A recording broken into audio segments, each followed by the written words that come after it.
के लिए बराबर नहीं है। जो समानता और जो समता और जो अधिकार की बात रख के जिस संविधान का निर्माण हुआ था, उसका कहीं न कहीं जो वर्चस्व वाले लोग हैं उसका दोहन कर रहे हैं और एक बड़े समाज के एक बड़े वर्ग के साथ कुछ न कुछ ऐसी चीज़ें हो रही हैं, हताशा हो रही हैं कि आज देश में कहीं न कहीं कुछ बातों को लेकर निराशा है, लेकिन पूरी तरीके से फेल नहीं है। हम ये अंकल जी जो अभी बता रहे थे आपसे, उनके बातों से सहमत नहीं है। उनका कहना ये है कि आज के डेट में सभी नेता बनना चाहते हैं, लेकिन मेरा ये सवाल है, यहाँ पे जितने भी युवा हैं, अगर हम देश का जो अभी वर्तमान में जो हालात है और हम किसी एक पे ही भरोसा करके अगर इसको छोड़ दें, ये देश हमारा भी है,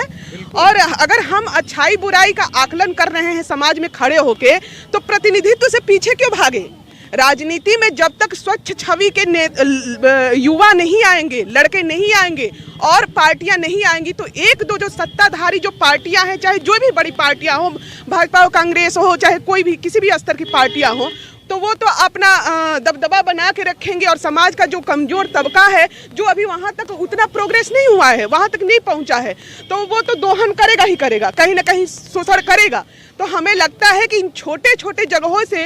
आज युवाओं को और छात्राओं को एकत्रित होने की ज़रूरत है और ऐसे मंच प्रदान करने की ज़रूरत है। मैं धन्यवाद देना चाहूँगी इंजीनियर सुनील कुशवाहा जी को, जिन्होंने एक ऐसा मंच बनाया है, ऐसे युवाओं को प्रशिक्षित कर रहे हैं और ऐसे युवाओं को प्रशिक्षित कर रहे हैं, उनको जो है मोबिलाइज कर रहे हैं कि हमारे देश में जो भी असमानता और जो भेदभाव वाली चीज़ें हैं, उसको हम सिर्फ IAS PCS और नौकरी करके और टीचर बन के ही हम नहीं संभाल सकते, क्योंकि सिस्टम में पावर है और पावर का बहुत बड़ा हाथ है। तो अगर हम किसी चीज़ का बदलाव का अगर हम आशा रखते हैं, तो हमें उस लड़ाई के मैदान में हमें सामने आना पड़ेगा और उसके लिए तो हमें तैयार होना पड़ेगा और उसके लिए हमें अगर लीडर की एक उपाधि दी जा रही है, तो हमें वो चीज़ को अपनाना होगा और हम लोगों को चुनाव क्षेत्र में भी आना होगा और हमको अपनी बातों को रखने के लिए लड़ाइयाँ भी लड़नी होगी और तब हम कुछ बदलाव की उम्मीद करेंगे। बदलाव के साथ सभी नई पार्टियाँ आती हैं और प्रगतिशील समाज पार्टी का एक ये है मंच कि हम एक बहुत छोटे से कुनबे से निकल रहे हैं, बहुत छोटे से कुनबे से।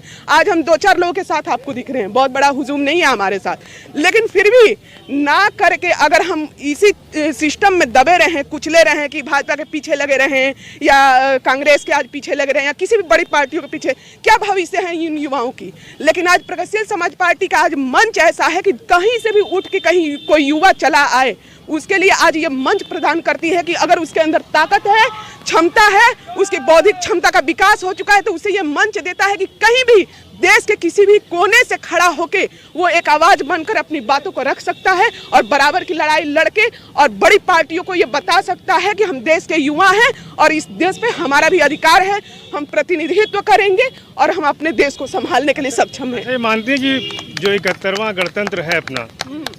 इन इतने सालों में क्या महिलाओं में बदलाव आया कि नहीं,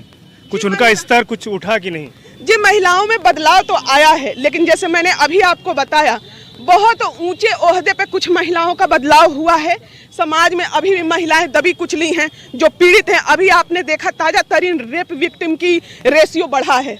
हमारे भारत में, समाज में, जबकि ऐसी आशा हम नई सरकार के सामने नहीं कर रहे थे, लेकिन ये रेशियो बढ़ा है। तो कुछ महिलाओं का विकास हुआ है, कुछ तो संसद तक पहुंची हैं, बहुत हर जगह उनका प्रतिनिधित्व हो रहा है, विधायक भी हैं, सांसद भी हैं, विधानसभा में भी बैठ रही हैं, संसद में भी बैठ रही हैं। लेकिन महिला का जो एक मुद्दा होना चाहिए, महिला का जो खुद को कमजोर बना के रखा हुआ है, क्योंकि वो जो महिलाएं आगे बढ़ चुकी हैं, उन्होंने खुद एक दायरा बनाया हुआ है कि यहाँ तक किसी और के बारे में सोचने की उन्हें कोई ज़रूरत नहीं है। एक भी संसद में ऐसी कोई महिला नहीं हुई, चाहे स्मृति ईरानी हो, चाहे हेमा मालिनी हो, चाहे जया